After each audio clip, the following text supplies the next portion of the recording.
every time that I'm in a conversation about what makes sense in government and politics, I'm reminded that politics is the science of stories and about people, and often data and sensible information doesn't shape it as much as I think a lot of us would hope. Several months ago, I was at a conference about proportional representation that Harvard was hosting, and one of the opening comments was from someone I greatly admire, Danielle Allen, who's a great academic, and she's like, "Yeah, I'm for proportionality, but proportional to what?" And I thought about that in every single session of the whole conference, because most of the conversation was about proportionality to partisan affiliation, right? Enough Republicans and Democrats and anything else. But if you think about what proportionality means in terms of gender, race, ethnicity, sexual identity, there's a lot of geography, wealth.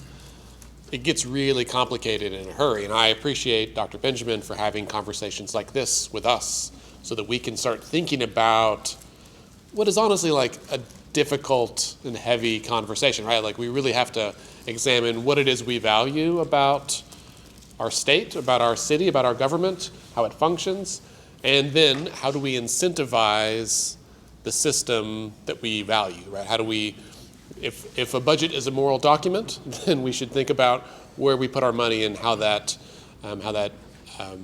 incentivizes elected officials to do the right thing.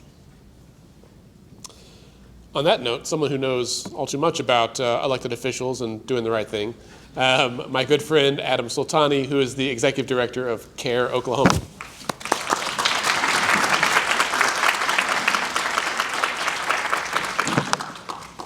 Good afternoon. Good afternoon. Thank you, Representative, for using your voice. That's what my topic is all about, and of course people follow, right?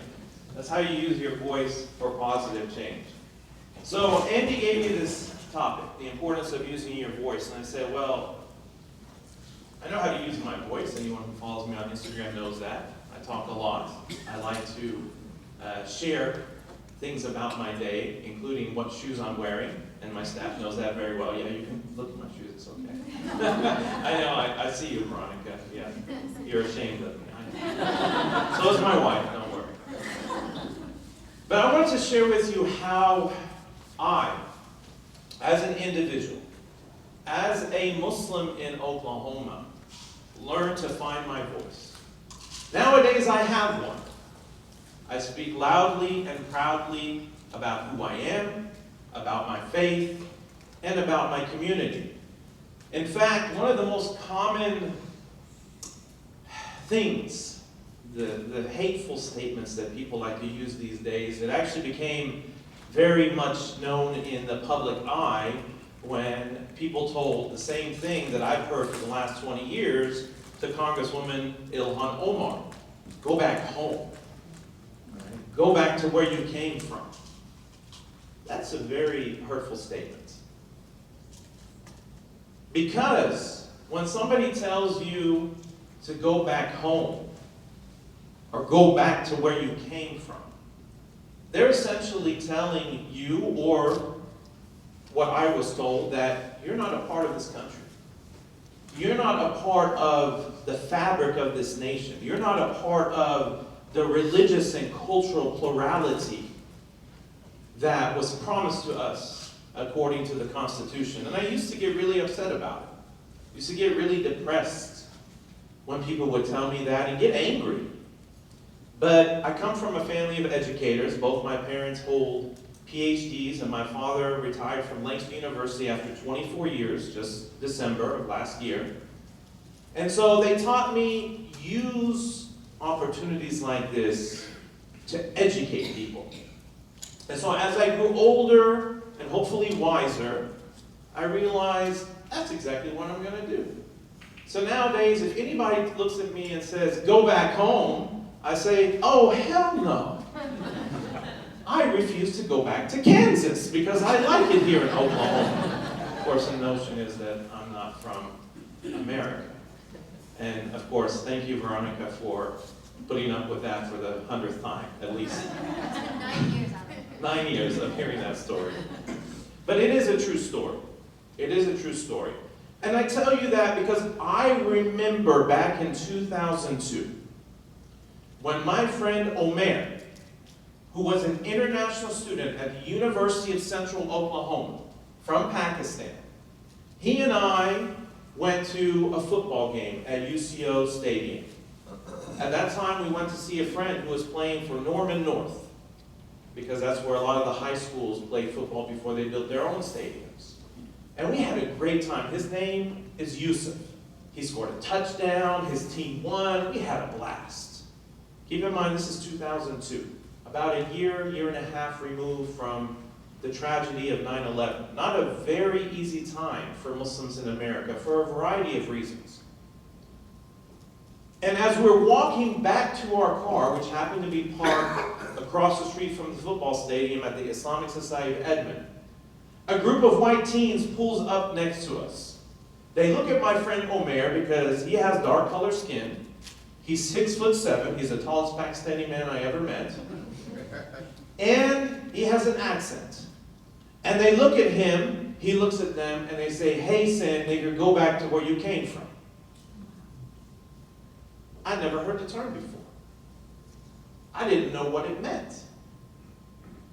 I mean, I knew when you broke the two words apart, but the term itself, I had to go look it up. But my friend got enraged. He got upset. He reacted emotionally. Of course, the car sped off, and we never saw them again. But in that moment, when he was enraged and complaining and talking to me and just going through those emotions, I did not have my voice. I was stunned and didn't know what to say. And even back in 2012, 11 years ago, when I started working at the Council on American Islamic Relations, I was quite timid compared to who I am now. Because I'll never forget, a year into the job, February 14th, not even a year, 2013, ironically Valentine's Day, when a former legislator by the name of John Bennett announced that I am forming Oklahoma's Counterterrorism Caucus. Okay, tell me more, please.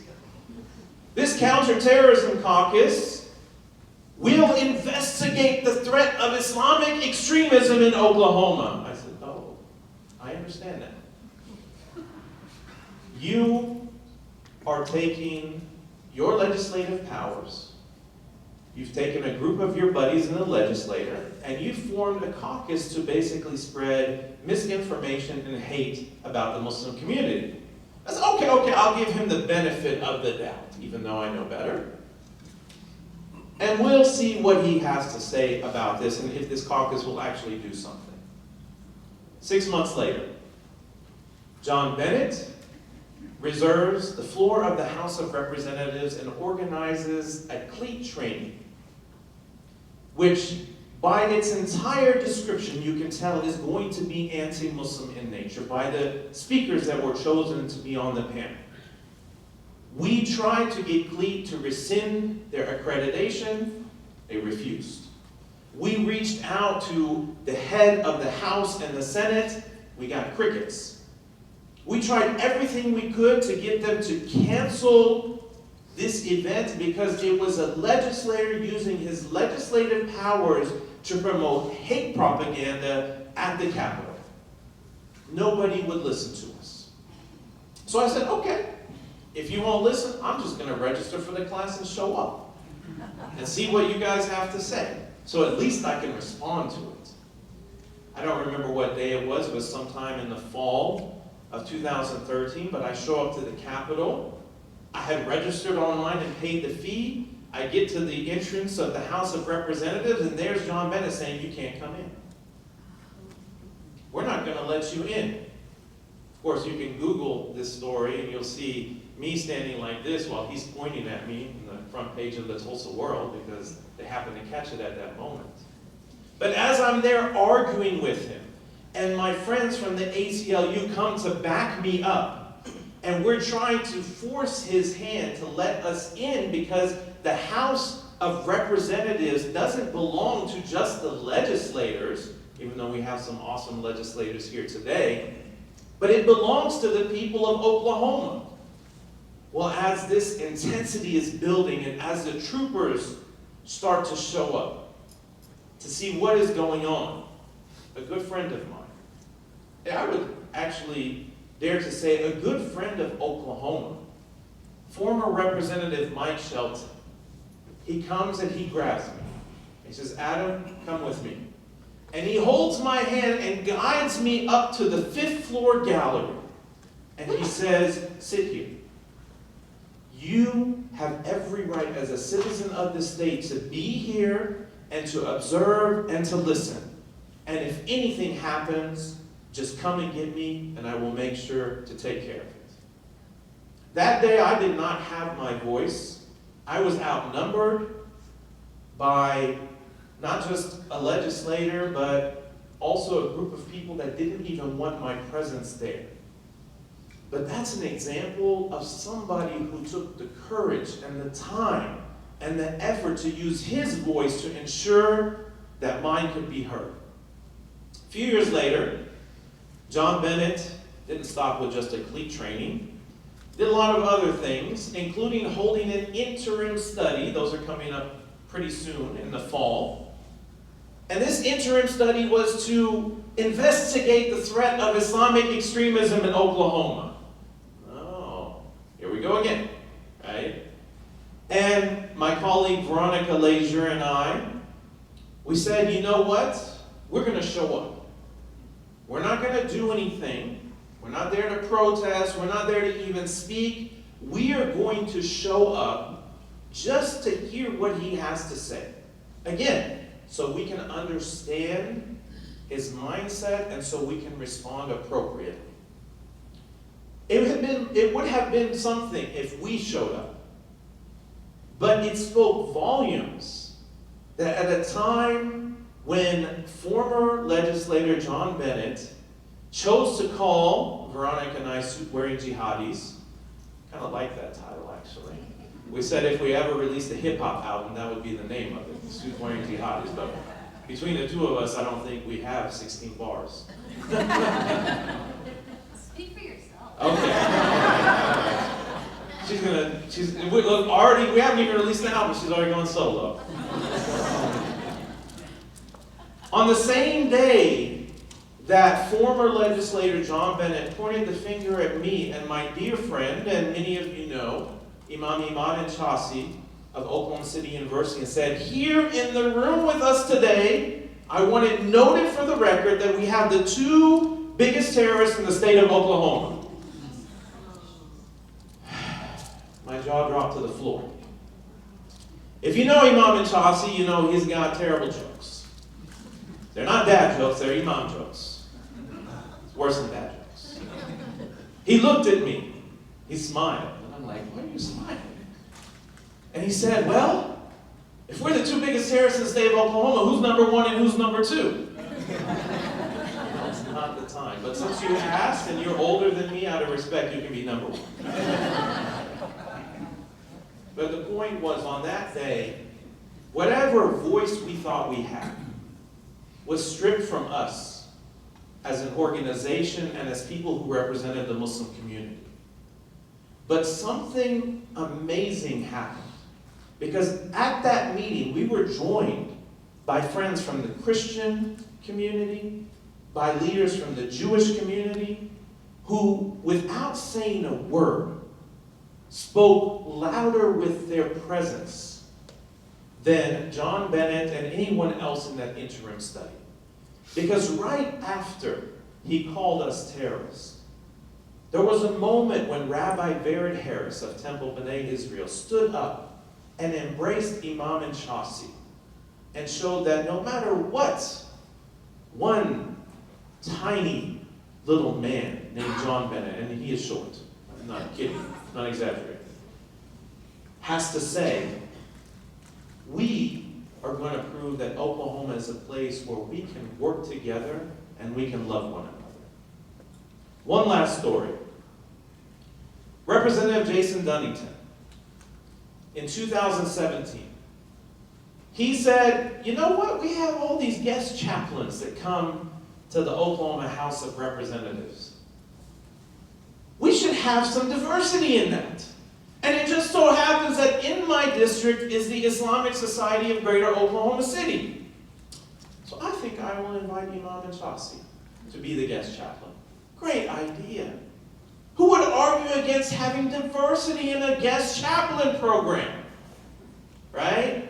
Well, apparently the guy in charge did. Representative Chuck Strong.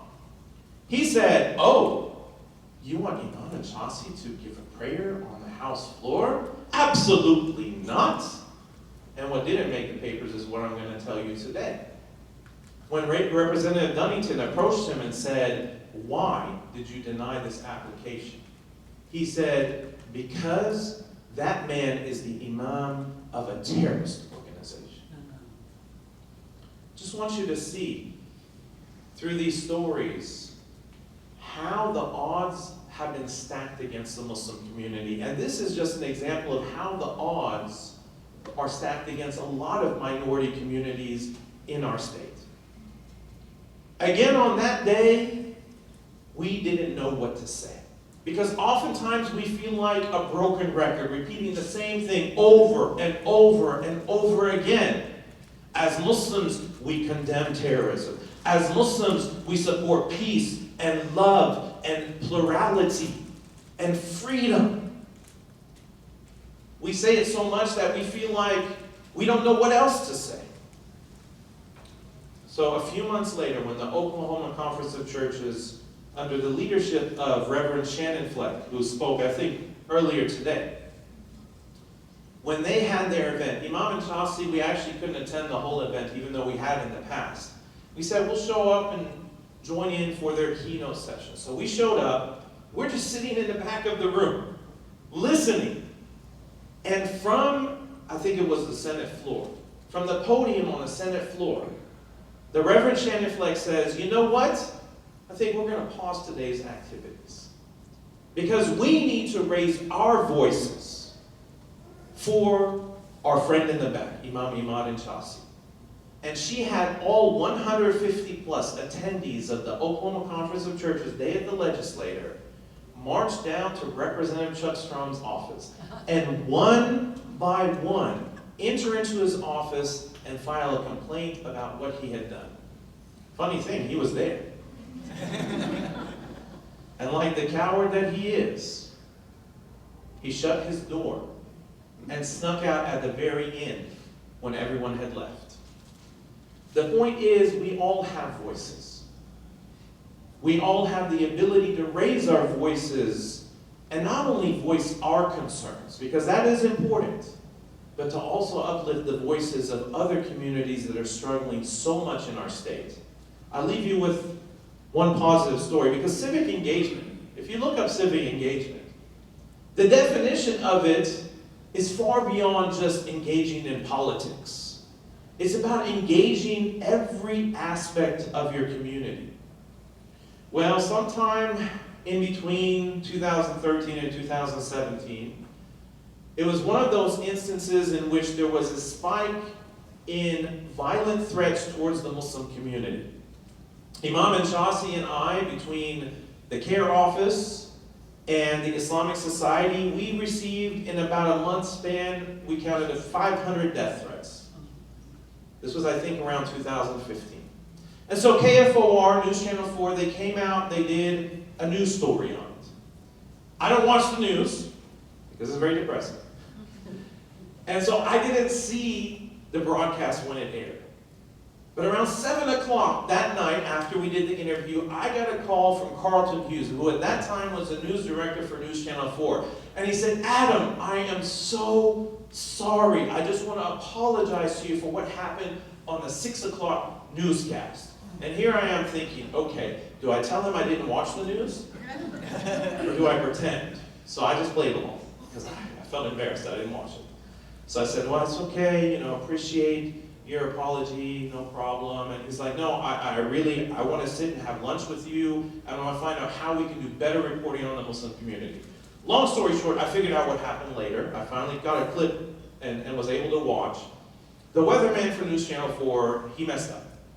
He wasn't paying attention to what the story was about. At the end of the story, there was a video overlay of Muslims praying, putting their forehead on the ground in what's known as sujood or prostration. It's a very important part of prayer in which Muslims believe they are closest to God. Well, the weatherman at News Channel 4 at the time made a joke, not realizing the seriousness of the story, and he said, looks like the Muslims are in their weather or tornado ready position. You know how when you're in school you cover your neck and stuff? I know. I didn't see it, okay? But here's the interesting part, and I want to leave you with this, because your voice is powerful. And it doesn't take but 1, 2, 3, 4, or 5 people to make a huge difference. When I met with Carlton Hughes for lunch, he told me it wasn't Muslims that called in and complained. It wasn't even Christians who called in and complained. It was members of the Jewish community that called and complained about that reporting. And for that reason, not only did he apologize and buy me lunch, but he insisted that he was going to make sure that they did better reporting on Islam and Muslims in Oklahoma. And during his tenure at News Channel 4, we never saw better news reports on the Muslim community than under Carlton Hughes. Your voice matters. Your voice is powerful. Whether it's writing an email, picking up the phone, or writing an opinion piece for the newspaper. Make sure that your voice is heard and that you go out of your way to use whatever privileges you have. And we all have some kinds of privilege. I have Muslim privilege. Y'all heard of that? That's a new term on point. Muslim privilege. Hey, my team here, they can, attest to that. When you walk into certain Muslim restaurants, you say, I'll take the Adam Soltani special. I made that up. That's But the point is, we all have privileges. As Ibram X. Kendi talks about in his book, How to Be an Anti-Racist, there's no such thing as a powerless defense. To say that there's no way I have no power in America, therefore I can't do anything about it. No, that's not the truth. We all have power. It may be limited in some regards. But we still must use whatever we have to uplift the voices of others and build a better city, state, and country for ourselves and future generations. Thank you guys so much. Thank you, Andy, for the opportunity.